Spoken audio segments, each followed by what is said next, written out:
அனைவருக்கும் வணக்கம். நாம் இந்த பதிவில் இந்துக்கள் 2 புருவங்களுக்கு மத்தியில் பொட்டு வைக்கிறதுக்கான காரணத்தை பார்க்க போகிறோம். இந்துக்கள் ஏன் 2 புருவங்களுக்கு மத்தியில் பொட்டு வைக்கிறாங்க அப்படின்னா, அது ஒரு முக்கியமான ஆன்மீக காரணம் இருக்கு. என்னன்னு பார்த்தீங்க அப்படின்னா, ஆத்மா அப்படின்னு சொல்லக்கூடிய உயிர் மனித உடலில் வேறு எங்கேயுமே இல்லை, 2 புருவங்களுக்கு மத்தியில் வசிக்குது. அதனால தான் இந்துக்கள் இறைவனை கும்பிட்டதுக்கப்புறம் வணங்கினதுக்கப்புறம் விபூதி, குங்குமம், சந்தனம் எல்லாத்தையுமே 2 புருவங்களுக்கு மத்தியில் நெற்றி பூட்டில் வச்சுக்கிறாங்க.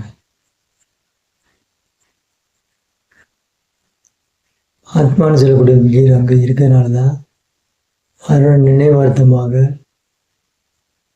நம்மளுடைய இந்துக்கள் பொட்டை 2 புறங்களுக்கு மத்தியில் வைக்கிறாங்க.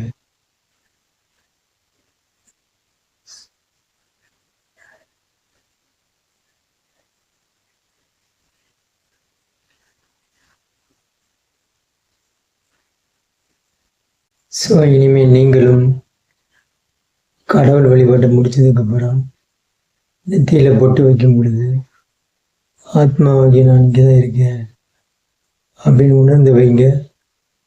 ஒவ்வொரு டைமும் அதை நினைவு கூறுங்கள். அனைவருக்கும் நன்றி, வணக்கம்.